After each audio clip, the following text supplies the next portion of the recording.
All right, let's dive right in. Today, we're unlocking one of the coolest, most elegant structures in Portuguese, the proportional clause. Seriously, getting the hang of this is a total game changer for sounding more natural and getting complex ideas across really, really smoothly. Let's get to it. So let's start with a sentence that just feels so true, doesn't it? Quanto mais durmo, mais sono tenho. The more I sleep, the more sleepy I feel. It's kind of paradoxical, right? But it perfectly nails a feeling I think we've all had.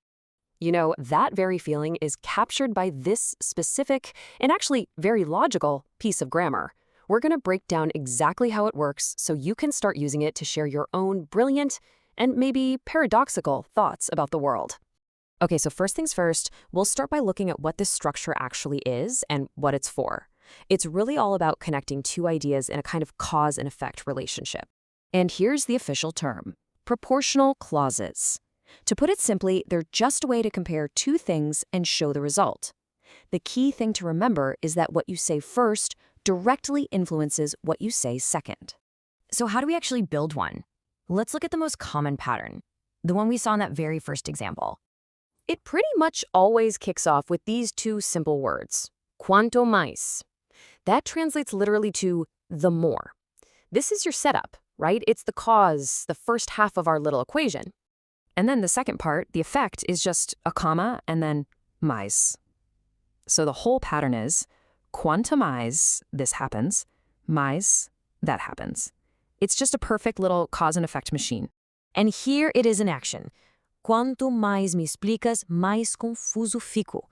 The more you explain to me, the more confused I get. See that? It's a perfect one-to-one relationship. The act of explaining is directly causing the confusion. But here is where it gets really fun and super flexible. You are definitely not just stuck with more and more. You can mix and match all sorts of words to create a whole range of meanings. And believe me, there's a ton of variety. This list here, which comes straight from our source material, just shows how creative you can really get by swapping out those little words of proportion. I mean, you can create combinations like the more, the less, or the more, the better, or even the less, the more. This lets you express all kinds of relationships, positive, negative, you name it. Let's look at a few quick examples. Here's a classic for anyone who's ever been a student. Quanto mais estudo, menos sei. The more I study, the less I know. It's a perfect use of that more, less pattern to show that feeling of being totally overwhelmed by information. Or what about this one? Quanto mais caro for o hotel, melhor é o serviço. The more expensive the hotel is, the better the service is. Here we're seeing that more, better pattern, showing a direct positive connection. Makes sense. And just to round it out, quanto pior for o serviço, mais clientes perderão. The worse the service is, the more clients they will lose. A super straightforward worse, more combo, showing a negative action and its direct consequence. Okay.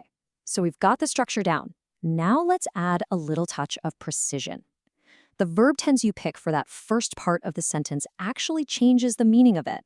And getting this right is key. So you've basically got two main choices here. If you're talking about a general truth, a fact, or some kind of proverb, you'll use the simple present tense, like quanto mais alto se sobe, maior é a queda. The higher one climbs, the greater the fall. It's a timeless truth. But if you're talking about a possible future situation, you'll switch to the future subjunctive. Quanto mais habilitaciones tiveres. The more qualifications you might have in the future, the better the job opportunities will be. See? It's a small change, but a really powerful difference in meaning. All right, so we've broken down the formula, the different ways you can mix it up, and even the verb tenses. But what's the big deal? Why is this so important for speaking great Portuguese? Because look, this isn't just another grammar rule to memorize for a test. It's a tool for thinking. It lets you package a really complex cause and effect idea into one single elegant sentence. It's the kind of thing that makes your speech sound way more sophisticated and your writing that much more powerful. Ultimately, it's just like anything else. The more you practice it, the more natural it feels. This structure is just sitting there waiting for you to use it to describe the world. So my question for you is, what's the first thing you're going to say with it?